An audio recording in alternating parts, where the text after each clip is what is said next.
I was horrified by this. If she participated in what this family came up with, I will become a single father. My name is Nick. I have a story that is hard to believe. Without knowing it, I married a woman from a family of freaks. I love my wife with all my heart, but not unconditionally. I think whenever someone says they love their spouse unconditionally, they haven't thought through all the conditions that might arise. I was sitting at my mother-in-law's dinner table having the most incredible conversation ever. I felt pretty shitty. When a problem arises, I can quickly assess it and find all possible solutions. Of course, all decisions are not necessarily pleasant for everyone involved. Some solutions to this problem seem very unpleasant to me. As I said, they can make me a single father. I thought I was married to the perfect woman. I'll soon find out if I'm right. My wife was not at our little meeting. She will come soon, and then everything will be decided, one way or another. I sat there with my father-in-law, my mother-in-law, my sister-in-law, and her idiot husband.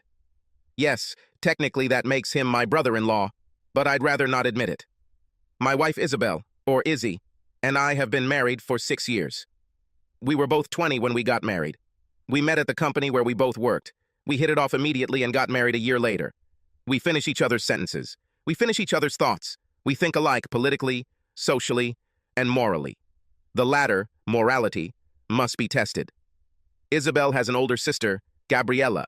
Gabriella was a wonderful woman, and almost as perfect as Isabella. In my opinion, Gabby only had a couple of flaws.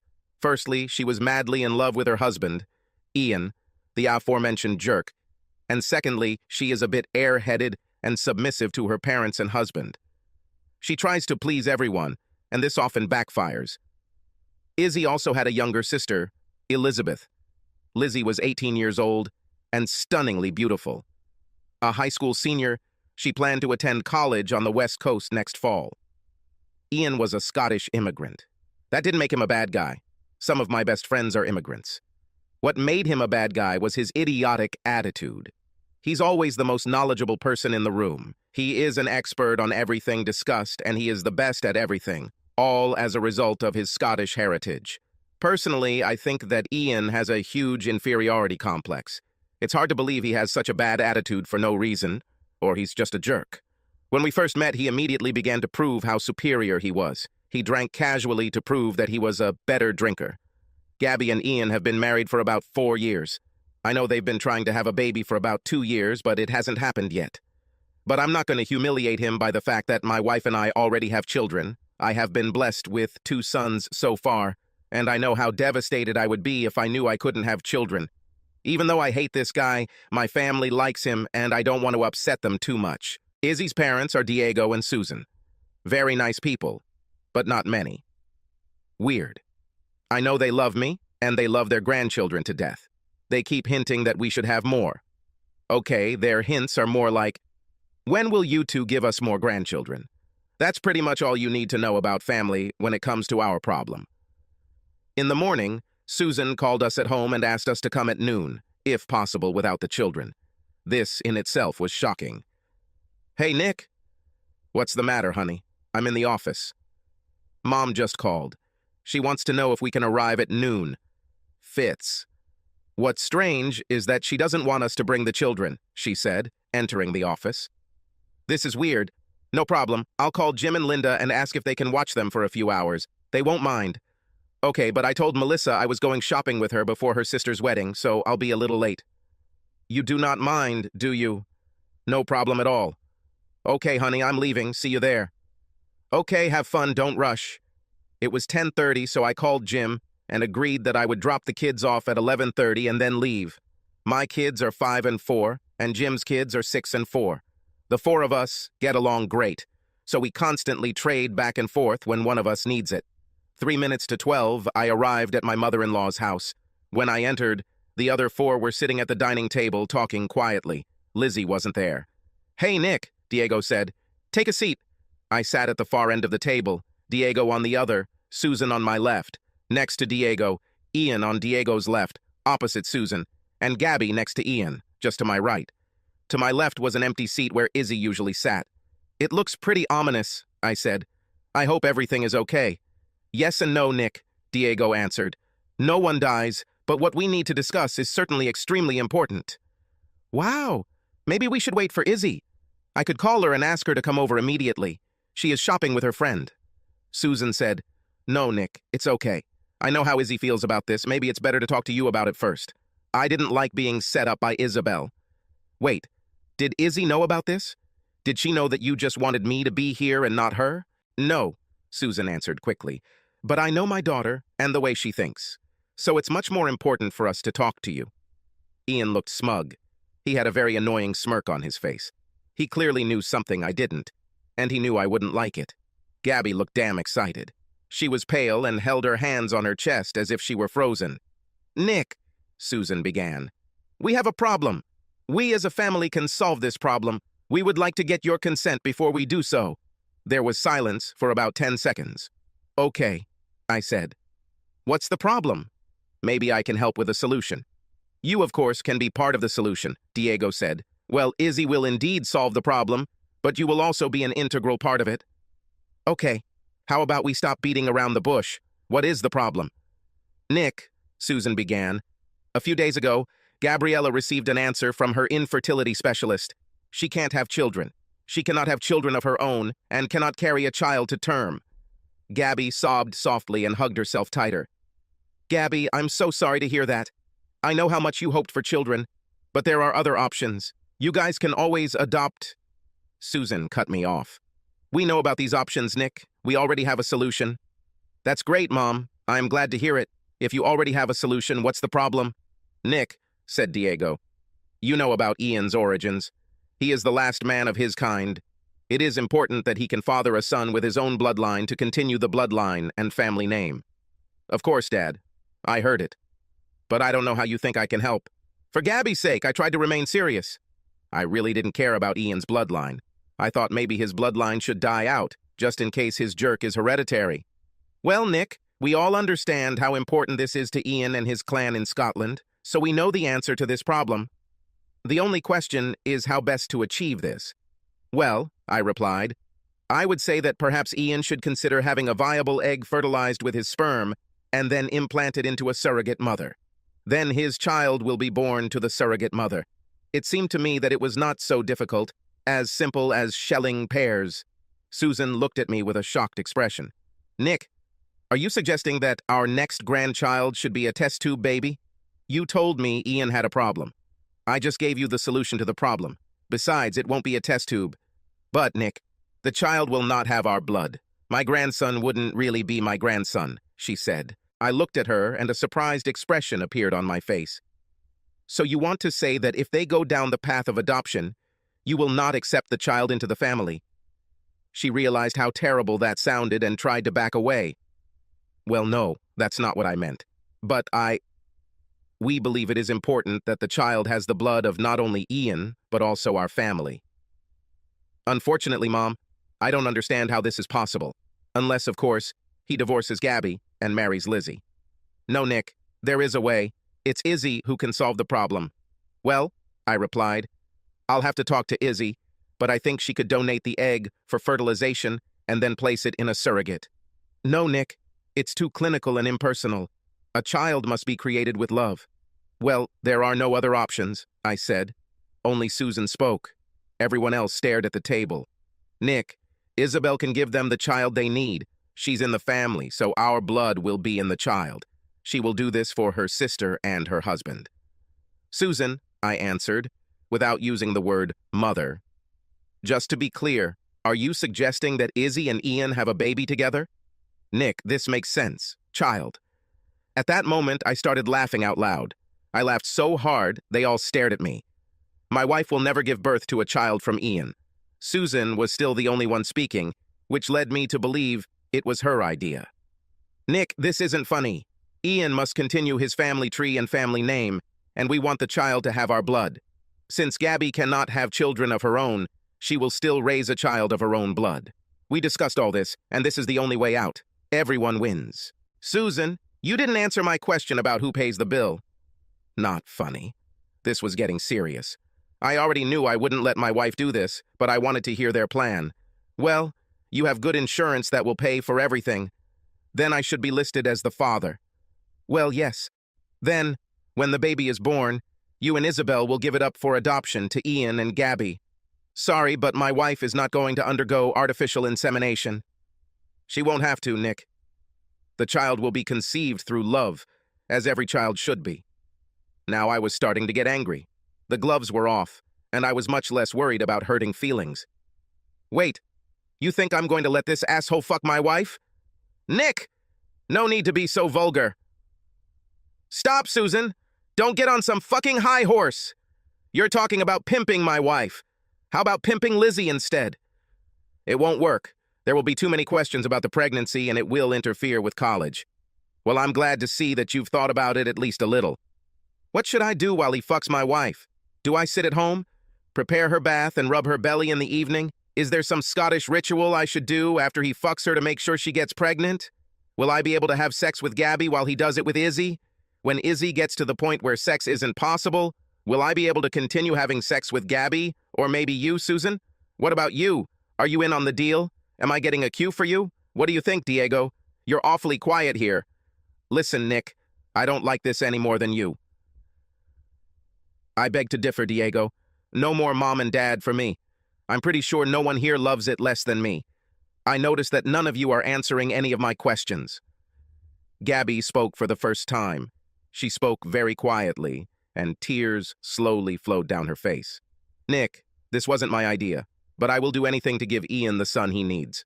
I don't want him to sleep with Izzy either, but if that's the case, I'll do whatever it takes to make it possible. If you need me to sleep with you. Ian finally found his voice. Never. There is no way he was having sex with my wife. What happened, buddy? Don't you want to change? It's not a matter of exchange. We are talking about the miracle of childbirth and the continuation of the name of my clan. There's no reason for you to make love to Gabby. Don't worry, buddy. We won't make love. I plan to be rude to her. You know, just knock. Maybe if I'm rough enough, she'll get pregnant with my baby. My sarcastic nature was coming out. These people planned the destruction of my marriage. I came out with a bang. Nick, please stop. This won't help. Gabby already feels bad, said Susan. Gabby is the only one in this room I sympathize with. Are you people willing to destroy my marriage to give this asshole a son? What the hell makes her marriage more important than her sister's? You people are sick. I swear to God I will tell everyone I see about your crazy plan. I will be posting it on every social media page I can find, in every building, in every store, in church, whatever you want to call it. Heck, maybe you people could make a business out of this. Ready to confuse our daughters for a just cause. I can't believe Izzy thought I'd be okay with this. She knows how I feel about... Wait, is Izzy involved in this? Does she know? Izzy knows how important it is for Gabby to give birth to Jan's son. I know she will agree with this 100%. Our family sticks together. We help each other, and so does Isabel. It's not your decision, Nick. I know how hard it is for you, but you will see that this is the best way, and everything will work out. Susan, perhaps I wasn't clear enough. Izzy won't do it like my wife. You're right. She can do this without my blessing, but if she does this, we will get divorced. Gabby sobbed. I won't agree to this, no matter what you offer me. No amount of sex with Gabby or you or Lizzie will make me agree. If Izzy agrees to this, my connection with this family will end. My children will know exactly what you psychos did to their parents' marriage to get that idiot to have a son. Nick, you don't understand. I cut her off again. What I understand, Sue, is that you have no respect for me or my marriage. As much as I love Gabby, and I do, she is by far the best person here. I will not sacrifice my marriage so her husband can have a son with her blood by proxy. When Izzy gets here, and she will soon, just remember that you're asking her to ruin her marriage for her brother-in-law's vanity. A real man would not make such demands on his wife as Jan does. I think if this asshole really loved his wife as much as he says he does, he would never even think about ruining her sister's marriage. Hey, said the asshole, it wasn't my idea. I just need a son. It was her idea, he nodded at Susan, to do it this way. Look at your wife, you shit instead of brains. She looks like she's okay with it. You can finally say no to this. At that moment, the front door opened and Izzy walked in. Silence reigned in the room. Gabby was quietly sobbing, Diego was looking at the table, Susan was looking a little angry that things weren't going as planned, and that idiot was glaring at my wife. The wife immediately approached Gabby and began to hug her. Gabby, what's wrong? Are you okay? She looked around the room, then stopped at me. Nick, what's going on? Everything is fine? What happened to my sister? Gabby, Everything will be fine. Isabel, I said, please tell me you didn't have a hand in what's happening here. I do not understand what you're saying. Mom told us to come to some important meeting. What's happening? Why is Gabby crying? Okay, I said. I think you're already awake, Sue. I think I'll soon find out where I am. Izzy looked at me in complete confusion. Nick, what are you talking about? What does it mean? Have a seat, Izzy. This is about to get interesting. Ian has a problem, and your mom decided it was your responsibility to solve it. Izzy turned to her mother, who was looking at me with anger and challenge in her eyes. I hoped I knew Izzy well. Mom, what the hell is going on? Isabel, dear, a few days ago, Gabby received a response from a fertility specialist. They told her that she and Ian would not be able to have a child. They said the chances of her being able to give birth were infinitesimal. This won't happen. Izzy looked at Gabby. Gabby, I'm so sorry. Although there must be other options. You can always adopt. Great minds, Izzy, I said. That's what I said. Isabel, this is not the solution we came up with. Wow, hang in there, Susie, I said. Izzy had never heard me call her mother Susie, and she looked at me like I had two heads. Don't say we, Susie. I wasn't on that shit show.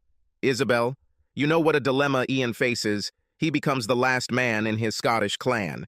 We have a solution that will give Ian the son he needs so Gabby can raise a child with her blood in her. Will Lizzie carry the baby for them? This is quite radical. There are other options. Lizzie could have donated an egg, which could have been fertilized and then transferred by a Sir. Isabel, this has already been discussed. It won't work.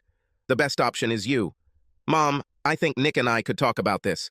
If Nick doesn't mind, I can donate some eggs. Isabel, dear, Nick has no right to vote. This concerns our family. Are you saying that Nick is not a member of our family? No, that's not what I meant. What I'm saying is that Gabby, your sister, needs your help. She needs you to carry the baby for Ian. Mom, I would like... Wait, what? Did you just say that you want me to carry Ian's baby? She turned to me and laughed very nervously. I had a, how about it, expression on the face with raised eyebrows. Nick, is this a joke? No, honey, this is not a joke. Not only does your mother expect you to carry Ian's child, but she also believes that you should conceive the child the old-fashioned way. Izzy burst out laughing. She covered her face with her hands and laughed for about 10 seconds. When she calmed down, she looked at Ian, who was beet red and angry that she was laughing at the idea of having sex with him. Izzy turned and looked across the table at Gabby. Gabby, I love you so much. There's almost nothing I wouldn't do for you. One of the things I wouldn't do is sleep with Ian. I wouldn't do it even if Nick said it was okay. I love you so much, but I won't risk my marriage so Ian can have a son. Susan tried again. Isabel, please think about it. Don't make hasty decisions. Mom, listen to me. At this point, I can promise you that your relationship with Nick is forever damaged. I'm sure you'll never hear him call you Mom again. It's no secret that Nick and Ian don't get along very well. And now it's going to get even worse. I know it wasn't Gabby's idea, and I'm sure Nick knows it too, so I hope it doesn't affect their relationship. In any case, he will feel sorry for her. Dad, I can't believe you're sitting here and agreeing to all this. I'm pretty sure you'll see Nick a lot less now, which means you'll only see the kids when I bring them here. You know, I don't blame him. I'm not going to argue with him about it, and I'm not going to try to force him to come here. This won't happen. You better hope he doesn't stop you from coming to our house, because if he does, you won't be welcome there. Please understand, Nick is my husband. I love him. I will do everything in my power to make him happy. There is no competition between you and Nick. Nick always wins. I will never do anything to break his heart. I will never cheat on him. Nick, I want to leave. Can we go? That's right, honey. Gabby, I'm so sorry about your situation. Please call Izzy later or just stop by anytime you want. The rest of us probably shouldn't come to us. I think we'll leave this for a while and then discuss it again. I stood up and Izzy hugged me tightly. When she stepped back, Gabby came over to me too, gave me a big hug, and kissed my cheek. Nick, I'm so sorry that this happened. It's okay, Gabby. I love you and your sister loves you and we are both always with you. 6 months later, I heard the front door open and slam shut. Nicholas, are you home? I'm in the office. What's the matter? I was scared when she called me by my full name. The news was either very juicy or very bad. Let's go to the kitchen. I need to talk to you while I cook dinner. I walked into the kitchen and leaned my back against the counter. Okay, beautiful, what happened? You won't believe what happened. I talked to Gabby today, and it turns out she's not sterile. Wait, what? What about doctors? Well, obviously Gabby misunderstood what she was told. You know how airheaded she is. When they said she couldn't have a child, they meant Ian. He is barren. His sperm is not viable. Gabby is fine. Oh, this is amazing. Has your mother already decided who will be allowed to get her pregnant? Very funny. She and Ian were almost done. She was really tired of his crap. She said even his Scottish accent was starting to get on her nerves. Well, it's for the best for her. Well, are you ready to start trying number 3? I love you, sweet.